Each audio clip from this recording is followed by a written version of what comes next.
어떻게 여러분들 이번에 그 시장경제란 무엇인가 책 재밌게 읽었어요?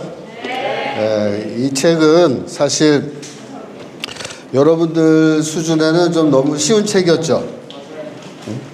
근데 일부러 첫 번째 책은 좀 쉬운 걸로 했어요. 그래서 앞으로 이제 시간이 지나면서 점점 더 이제 좀 어려운 책으로 갈 텐데, 여러분들이 오늘 읽은 이 책의 저자는 최숙노라는 사람이죠. 최숙노라는 분은 이 자유기업원이라는 단체가 있어요. 이게 마포에 그 오피스가 있는데 옛날에는 자유경제원이었는데 자유기업원으로 이름을 바꿨네. 나도 여기 몇 번 가서 특강한 적이 있는데 최숙노 선생하고 이제 그쪽에 있는 분들이 좋은 책들을 많이 번역을 했어요. 그래서 앞으로 우리가 읽을 책들 중에는 자유기업원에서 이제 번역한 책들을 좀 많이 보게 될 건데 거기 이제 원장으로 있고, 나도 몇 번 만나봤는데 사람이 굉장히 점잖고 뭐랄까 점잖고 순해요. 그래서 글도 아주 읽어보니까 재밌게 잘 썼어.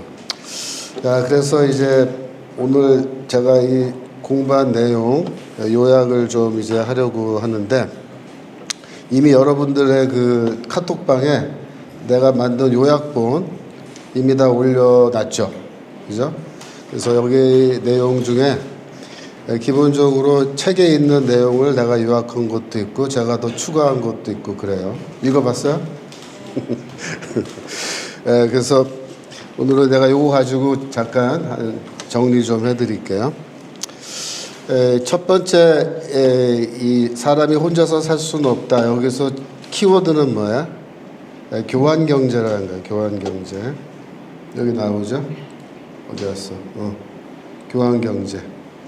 그러니까 우리가 자급자족의 시스템을 채택할 거냐 아니면 교환경제를 채택할 거냐 이런 질문을 했을 때 당연히 어느 쪽이 유리해? 교환경제지. 개인적으로 봤을 때. 그렇죠? 근데 이 질문은 국가적인 차원에서도 똑같은 질문을 할 수 있어. 이 자급자족 경제는 국가적인 차원에서 보면 뭐야? 우리 국가가 자급자족하는 그런 시스템으로 경제 발전을 하자. 이거를 민족경제론이라는 거야. 민족경제론. 민족경제론을 주장한 사람이 누구야?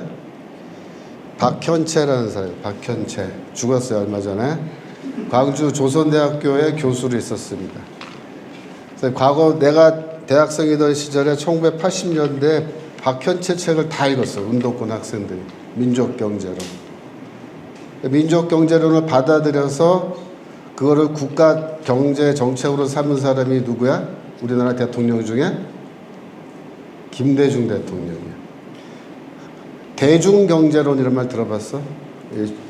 여러분들은 나이가 그때 당시에 어렸으니까 못 들었지. 우리 때는 대중경제론이라는 게 되게 유행해요. 책도 나오고 김대중 선생이 말하는 대중경제론. 그거 읽어보면 뭐야? 민족경제론. 민족. 내용이 뭐야? 우리 민족, 즉 우리 대한민국 국가 안에서 자급자족하면 된다는 거예요. 이거와 정반대되는 주장이 뭐야? 수출경제로요. 수출경제로. 누가 주장했어요? 박정희 대통령이 주장했지. 근데 그 전에 그걸 먼저 주장한 사람이 있어. 누구야? 이승만 대통령. 책 내가 쓴 글 읽어보고 온 사람은 다 알아. 이승만 대통령이 어디서 주장했어, 그거를? 네? 독립정신이라는 책. 몇 년도에 나온 책입니까? 1904년. 몇 년 전이야, 그러면? 120년 전. 120년 전에 이승만 대통령이 독립정신이라는 책을 어디서 썼어요? 한성 감옥에서 썼어. 그때 나이가 몇 살? 6, 7살. 24세 감옥 갔으니까. 그지? 그러면 20대의 청년이 감옥에서 그때 뭘 주장했느냐? 앞으로 우리나라, 새로 건설되는 우리나라는 이 무역을 해서, 수출을 해서, 대외 교역을 해서, 이 국가의 부를 이룩하는 그런 나라를 세워야 된다. 그렇게 주장한 경제학자는 누구죠? 이 책에도 잠깐 나오지만 그걸 주장한 경제학자는 리카르도라는 경제학자야.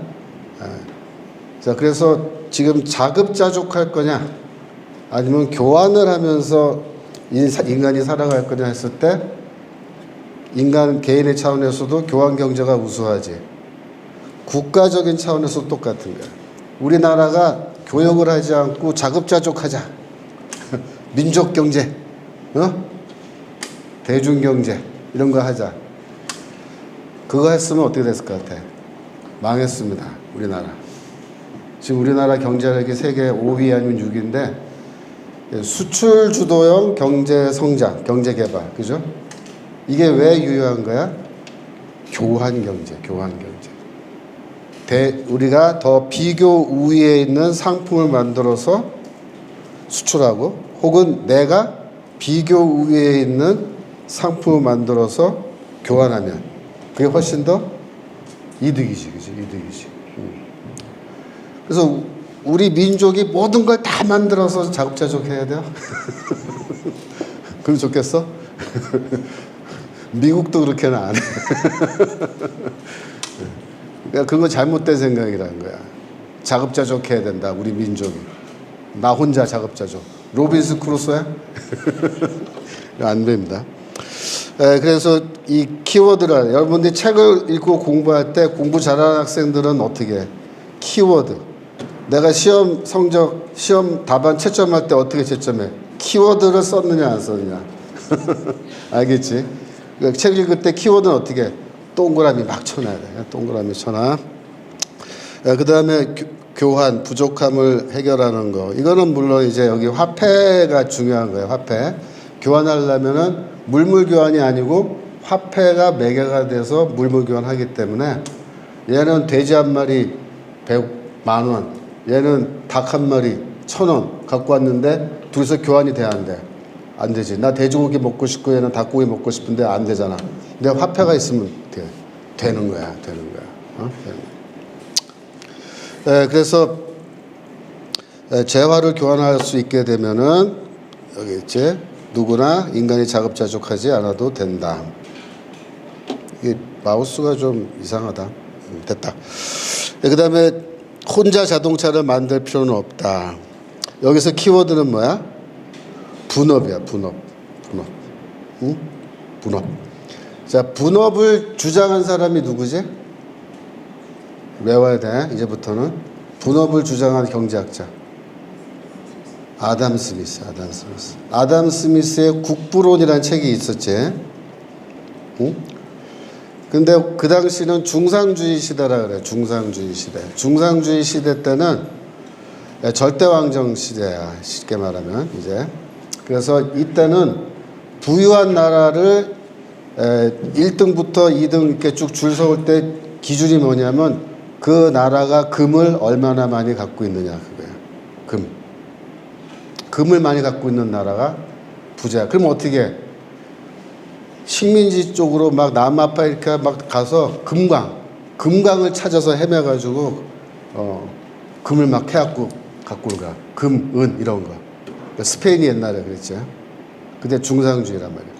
근데 그 시대에 아담 스미스는 국부론을 쓰면서 뭐라 했냐면 이제 금을 많이 모아서 부자가 되는 나라가 되는 그런 시대는 지났다. 이제부터 뭘 해야 되느냐. 분업이 이 국부의 핵심이다. 분업. 그 분업은 누가 하는 거야? 이거 생산업. 그러니까 공업이야. 우리말로 공업. 금을 모을 게 아니라 공장을 만들어서 분업에 의해서 상품을 생산해서 그걸 팔면은 된다. 그걸 팔면은 금은 얼마든지 가져올 수 있다. 그러니까 금을 모을 게 아니라 회사를 만들고 공장을 만들어야 되는데 공장은 어떻게 조직해야 돼? 철저하게 분업으로. 그래서 뭐 핀 하나 만드는 거 혼자 만들면 하루 종일 만들어도 몇 개 못 만들지. 근데 분업해서 만들면 하루에 뭐 1인당 몇백 개씩 만든다. 뭐 그런 얘기 이 책에 나오잖아. 그지? 그래서 이제 분업 얘기가 중요한 거고, 그 다음에 특화.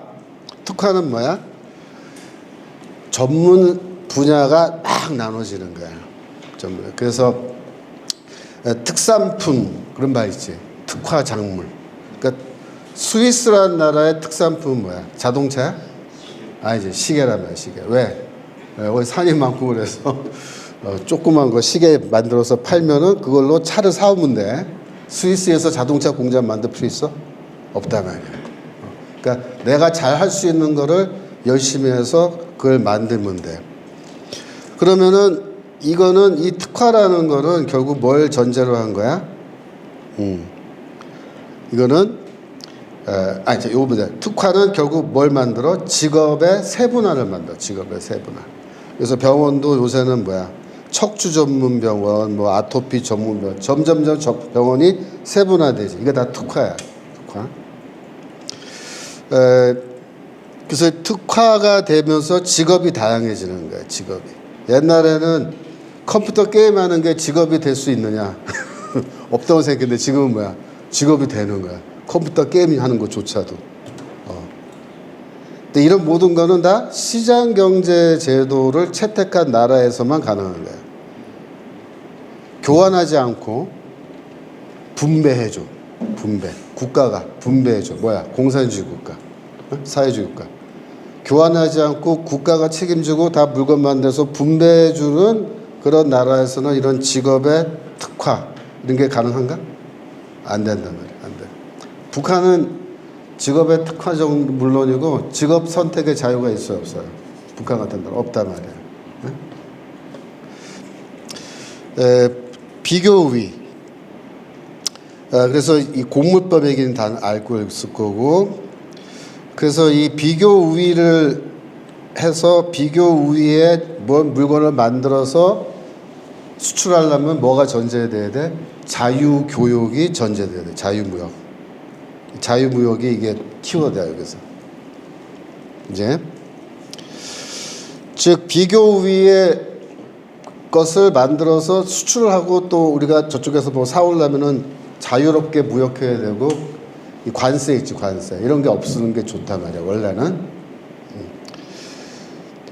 그래서 내가 여기 교재 이승만이 1904년 함성 감옥에서 쓴 글 중에 통상과 교류는 이루은 것이다라는 제목의 글이 있어. 여기 보면 이렇게 돼 있어.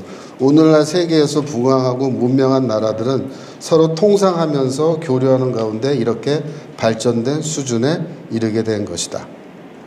개명한 시대를 맞아 우리나라도 잘만 한다면 그들처럼 발전할 수 있고 행복해질 수 있다. 외국 사람이 우리나라에 해를 끼치거나 무엇을 빼앗으러 오는 것이 아니다. 통상하고 교류하여 서로 이롭게 하고자 하는 것이니 그들을 막을 수도 없고 막을 이유도 없다. 근데 이제 미국이나 외국의 선박이 조선시대 말에 우리나라에 통상을 하려고 왔잖아. 근데 어떻게 했어? 평양에서 대동강에서 그거 공격해서 불 지르고 그때 배 타고 온 선교사가 죽었잖아. 토마스 선교사 알아? 그게 이제 쳐들어온다고 생각한 거야 우리나라. 근데 미국 그 선박은 뭐야? 통상 교류하자고 무역하자고 온 거야. 너희 뭐 팔 거 없어? 여기 물건인데 사고 싶은 거 사 이렇게 온 건데 그걸 이제 오해하고 공격한 거지. 우리는 이것을 깨닫고 옛날보다 몇 배 더 열심히 일을 하여 그들이 하는 것을 배우고 본떠서. 이게 뭐야? 뭘 배우고 본떠는 거야? 비교 우위에 있는 물건을 만들어서 통상하고 자유무역하는 걸 배워야 된다. 그거를 1904년도에 이미 이승만 대통령이 말하는 거야. 그러니까 이게 뭐야? 자유무역 이론이야. 그러니까 이런 비전을 갖고 있는 분이 우리 대한민국을 세웠는데 6.25 전쟁 후에 이제 50년대 말에 사실 이승만 대통령이 이 자유무역의 꿈을 이루기 위해서 노력 많이 했어요. 나중에 우리가 공부할 건데 이승만 공부할 때 그거를 이어받은 게 누구냐? 박정희 대통령의 수출주도형 경제개발 계획이야. 여기 나오지? 그래서 박정희 대통령의 수출주도형 경제개발은 누구의 꿈을 이어받은 거야? 이승만의 꿈을 이어받은 거고 이승만은 그걸 어디서 배웠느냐? 책에서 배웠는데 이승만이 감옥에서 그때 읽은 책들이 어떤 책이든지 우리가 다 책 이름을 아는데 그 책을 지금 구할 수가 없어. 옛날 책들이라. 근데 이제 내가 어제야 그 이승만 학당 가서 특강 하나 했는데 그 이승만 학당의 누구야 그 이승훈 교수, 그 서울대 경제학과 이승만 학당 원장, 그분이 옛날에 나랑 이제 얘기를 한번 할 때 내가 뭐라 했냐면 이승만의 그 독립정신 책을 읽어보면은 그 루터를 굉장히 깊이 있게 이해하고 기독교 복음을 아주 깊이 있게 이해한 걸 내가 발견할 수 있어서 놀랐다. 그러니까 자기는 이승만의 책을 읽고 아담 스미스와 리카르도의 이야기가 나와서 깜짝 놀랐다. 이렇게. 이게 뭐야? 리카르도의 자유무역 이론이야. 그러니까 그 당시에 곡물법을 반대한 사람이 누구야? 영국에서. 리카르도야. 그렇게 할 필요 없다 이거야. 자유무역하고 관세 철폐하고 우리는 공산품 만들어서 팔아서 그 돈으로 값싼 농산물 가져오면 우리나라 곡물 가격이 내려가고 생활비가 다 줄어드니까 얼마나 좋냐. 그거야. 그래서 내가 여기 민족 경제론 얘기한 거야. 박현채가 주장한. 박현채라는 사람은 6.25 때 빨치산 활동을 2년간 했어요. 지리산 들어가서. 광주 서중학교 재학 시절이에요. 그때 이제 중학교가 이제 고등학교도 같이 있는 수가 있는데 하여튼 그 당시에 중고등학교 학생 시절에 지리산 들어가서 빨치산으로 2년 동안 활동하다가 나중에 잡혔어요.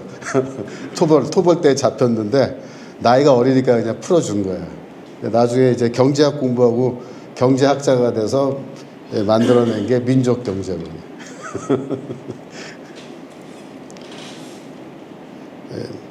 자, 그 다음에 보이지 않는 손. 이건 뭐 가격에 대한 얘기인데 이 상품 가격이 어떻게 결정되느냐. 여러분이 요거를 좀 잘 이해해야 돼. 우리가 어떤 상품을 살라 그러는데 가격이 매겨져 있지. 근데 이 가격이 정확한 가격이냐 아니냐, 바가지냐, 이거 걱정하잖아 다들. 근데 이 시장의 시스템이라는 거는 어떤 게 있냐면 내가 이 상품을 자동차를 사는데 이 자동차 만들기 위해서 필요한 부품이 각각 얼마고 원자료가 얼마인지 내가 다 파악하지 않아도 시장에서는 이 가격 형성 과정에서 흩어져 있는 지식이라 그래. 흩어져 있는 모든 지식이 거기에 다 반영되게 된다. 이게.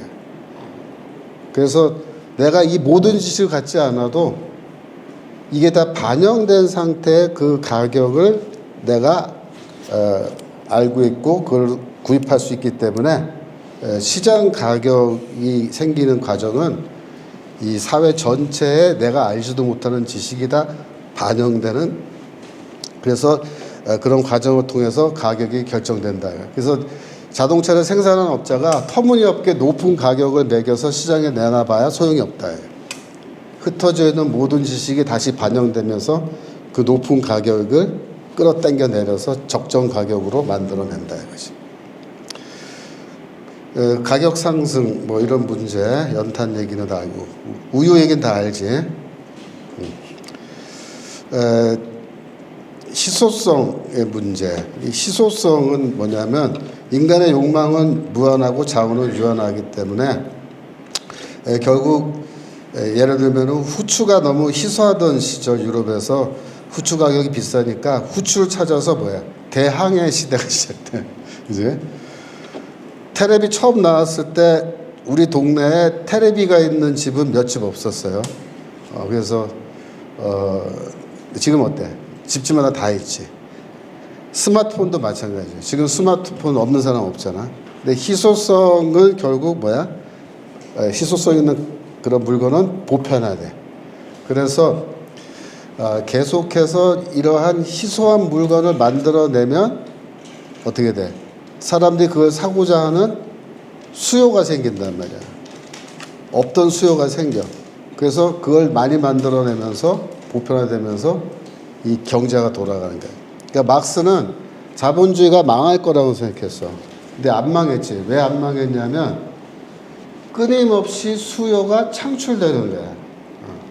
막스는 왜 자본주의가 망하냐면 생산력이 올라가서 공장에서 물건을 많이 만들어내는데 그걸 사고자 하는 사람이 없어서, 그지? 혹은 그 반대 경우 때문에 경제가 망한다 그랬는데 예측이 틀렸지. 끊임없이 새로운 상품, 냉장고, 에어컨, 그지? 이런 거 계속 세탁기 해가지고 나오면서 계속 수요가 창출되고 그 경제가 돌아간다. 사람은 언제 지갑을 여느냐? 여기서 노동가치설 얘기인데 이거는 어려운 얘기니까 다음에 얘기하기로 하고, 여기서는 효용가치설이라는 게 나왔지, 그지? 효용가치설. 그러니까 뭐든지 계속 아이스크림 맛만 맛있어도 계속 먹으면 먹을수록 효용가치는 떨어진다, 이거지. 그 무슨 뜻이야? 상품의 가치는 주관적으로 결정될 수 있다, 이거야. 내가 주관적으로 느끼는 만족도에 따라서 상품의 가치가 줄어들 수 있다, 이거야. 근데 이 얘기가 왜 중요하냐면, 이 노동가치설, 막스가 말한 이 노동가치설은 반대야. 상품의 가치는 상품 안에 내재하는 거고, 그 가치는 고정돼 있다. 고정돼 있다. 왜냐하면 노동자가 투여한 노동만큼의 가치가 그 상품 안에 들어있기 때문에 이거는 고정돼 있다고 보는 거예요. 그래서 막스는 상품의 가치는 고정돼 있다고 보고, 막스와 반대되는 견해 쪽은 뭐냐면 두 가지야. 교환 가치. 서로 교환을 할 때 내가 저것을 얼만큼 원하느냐, 내가 평가하는 그 가치, 이것도 주관적이지. 효용 가치, 이것도 주관적이라고. 그래서 객관적으로 상품의 가치가 딱 고정되어 있는 거냐, 아니면 주관적인 견해에 따라서 상품의 가치가 변동될 수 있느냐, 이게 굉장히 중요한 경제학의 토론 이슈야. 특별히 노동자의 노동도 노동시장에서 뭐야? 상품이란 말이야. 노동의 가치는 어떻게 결정되느냐? 고정되어 있느냐? 아니면 노동의 가격도 변동하느냐? 노동의 가격은 고정되어 있어야 한다라는 게 좌파들 주장이에요. 우리 쪽은 뭐야? 노동력의 가치도 시장에서 결정돼야 된다. 이 이슈가 부딪히는 장소가 어디야? 최저임금 문제야. 최저임금. 그래서 최저임금은 뭐야? 노동의 가치는 딱 고정되어 있어야 된다. 최소한 이 정도의 가치는 있어야 된다. 라고 해서 만든 게 최저임금. 그러니까 좌파 정부가 들어올 때마다 최저임금을 정부가 결정하지. 우파 정부는 그렇게 안 하지. 시장에 맡기려고 한다. 그 다른 점. 왜 다르냐면 이론이 다르기 때문에. 막스 이론은 모든 상품과 노동력의 가치는 그 안에 내재되어 있다고 보는 거야. 변동하지 않아. 이쪽은 뭐야? 시장에서의 수요와 공급, 그지? 이런 원칙, 또 효용 가치에 의해서 이렇게 상품의 가치는 변동한다. 무엇을 선택하느냐의 문제. 이거는 이제 A를 선택하는 거는 B를 포기하는 거야. 애가 A를 선택할 때 내가 포기하는 B를 기회비용이라는 거야. 기회비용. 내가 기업가야. 내가 돈을 은행에서 빌려서 땅을 빌리고 공장 세우고 사람들 고용해서 회사를 세웠어. 나는 A를 선택한 거야. 근데 내가 돈을 빌려서 딴 거 할 수도 있어. 예를 들어서 뭐 주식에 투자할 수도 있어. 코인에 막 투자할 수도 있어. 그지? 근데 그걸 안 하고 나는 회사를 세웠어. 그러면 이때 B를 기회비용이라 하는 거야. 기회비용. 응? 근데 이 사람이 만약에 파산해버리면 어떻게? 그 B를 해서, 만약에 B를 했었으면 내가 크게 성공했을 텐데 하필이면 회사를 세워서 내가 망해버렸어. 그러면은 누가 그 책임을 다져? 내가 책임 다져. 기업가가. 기업가는 차라리 그 돈으로 저 빌딩 사놓았을 걸, 그지? 그러면 더 안전했을 건데 그걸 다 포기하고 나는 회사를 해서 더 많은 뭐 돈을 벌어보겠다. 투자고 이제 모험적으로 해본 거지. 근데 실패했어. 이렇게 했을 때 노동자는 회사가 파산했을 때 재정적 부담 지나? 안 진단 말이야. 전혀 안 져. 그래서 이 기업가는 항상 내가 파산하고 망할 수도 있다라는 기회비용을 내가 감수하고 회사를 만든다. 이래요. 그래서 이렇게 그런 위험을 감수하고 했기 때문에 회사에서 발생하는 수익을 자기의 기업의 이윤으로 가져가는 게 정당하다, 그 얘기를 하는 거예요. 기회비용 얘기. 근데 이제 좌파 쪽에서는 그걸 왜 네가 다 가져가냐, 노동자들이 노동해서 만든 건데 우리 다 나눠 갖자, 이렇게 주장하는 거예요. 하지만 이쪽에서는 그렇게 하지 않는 이유는 뭐야? 이 기회비용이에요. 기회비용.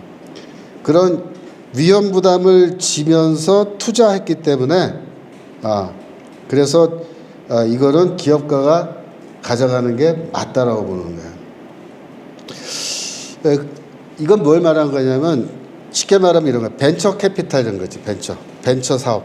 그러니까 우리 사회 전체적으로 벤처 사업을 장려하는 그런 분위기냐, 즉 기회비용을 감수하고서라도 내가 망할 거를 각오하고서라도 내가 새로운 회사, 새로운 뭔가를 자꾸 창업하고 시도하는 그런 분위기로 가느냐, 아니면 그걸 왜 해, 위험하게, 이런 쪽으로 가느냐. 근데 오늘날 보면 지금 빅테크 기업들은 왜 다 미국 회사지? 유럽에는 왜 빅테크 회사가 하나도 없어? 유럽 사람들은 미국 사람들보다 IQ가 낮아서 그래요? 그게 아니야. 환경 때문이야, 환경. 그러니까 유럽은 기업에게 내가 투자하고 뭐 회사를 만들어서 막 이걸 해도, 그래? 너 성공했어? 그럼 세금 내. 그리고 60% 때려버린 거야, 회사. 왜? 복지국가야 되니까. 그러니까 아이키아 같은 회사가 스웨덴에서 시작했는데 결국 스웨덴에서 탈출했잖아. 왜 그래? 세금 너무 많이 내, 세금. 왜 유럽에는 그런 회사들이 지금 창업되지 않지? 해봐야 다 뛰어가요. 60%씩. 내가 뭐 하려고 해? 미쳤어? 망하면은 내 책임으로 막 다 평생 난 인생 조지는데 안 하는 거야. 근데 미국은 그렇게 안 한다. 너 창업했어? 세금 깎아줄게. 그러면 부담이 적잖아. 그러니까 막 투자하고, 그죠? 그러니까 오늘날 애플, 구글, 테슬라, 마이크로소프트 전부 다 개인이 자기 집안 주차장에서 이렇게 회사 시작했잖아. 젊었을 때 창업했잖아. 이런 게 지금 계속 진행되는 거야. 이게 다 뭐야? 기회 비용을 각오할 수 있게 해주는 그런 분위기인 거야. 그러니까 우리나라도 이게 잘 되려면 그런 분위기로 가야 되는데 지금 계속 세금 올리지. 특별히 우리나라는 문제야. 상속세 너무 60%까지 막 때리니까 회사 잘 만들어 놓고도 뭐야? 팔아버려. 외국 기업에 팔아버리고 나는 이민 간다. 다 가는 거야. 사유재산의 힘, 인클로저 운동은 다 알죠. 1978년에 엔칭창이라는 사람이 안후이성, 중국입니다. 작은 마을 샤오강 지역에서 했던 일이 있는데 뭐냐면 이게 집단 농장입니다. 공동 생산하는 거야. 이게 하니까 계속해서 식량이 부족해요. 그래갖고 고민을 하다가 엔징창이라는 사람이 샤오강 마을의 이 지도자야. 그래갖고 이 사람이 자기 마을 사람들과 비밀 계약을 맺은 거야. 내용이 뭐냐면 여기 우리 땅이 이렇게 있는데 땅을 각자 나눠준다는 거야. 금을 거서. 야, 너는 여기서 농사 짓고 넌 여기서 농사 져. 이렇게 한 다음에 두 번째는 뭐냐면 1년 수확을 하면은 정부에서 요구하는 그 만큼의 곡물은 바쳐야 돼. 주고 남는 거는 다 뭐냐? 네 거야. 공동으로 나누지 않을 거야. 네가 다 가져. 이렇게 한 거야. 그래가지고 땅을 나눠주고 그 해에 농사를 졌더니 그리고 또 뭐냐면은 만약에 이걸 비밀로 해야 되는데 발설을 해서 감옥에 끌려가잖아. 그래서 죽고 사형당하잖아. 그러면은 살아남은 사람이 죽은 사람의 애들을 키워주기로 하는 거야. 18살 될 때까지. 양육을 책임지는 거야. 18살. 아주 무시무시한 계약이야. 목숨 걸고 하는 거야. 그래갖고 이렇게 해서 그의 농사를 지었어. 어떻게 됐을까? 그 전해보다 생산량이 6배가 더 늘었어. 6배. 왜 그런 줄 알아? 왜 그랬을까? 그 전에는 이게 내 땅도 아니고 열심히 일을 해봐야 내 것도 안 돼. 근데 이제는 요건 내 땅이고 여기서 나온 건 다 내가 가질 수 있어. 그럼 어떻게 하겠어? 옛날에 씨 뿌리라 그러면 씨 어떻게 뿌려? 이렇게 막 뿌리는 거야 이렇게. 근데 이제는 내 땅에서 씨 뿌리면 어떻게 돼? 막 땅 파고 그래서 크게 심는 거야.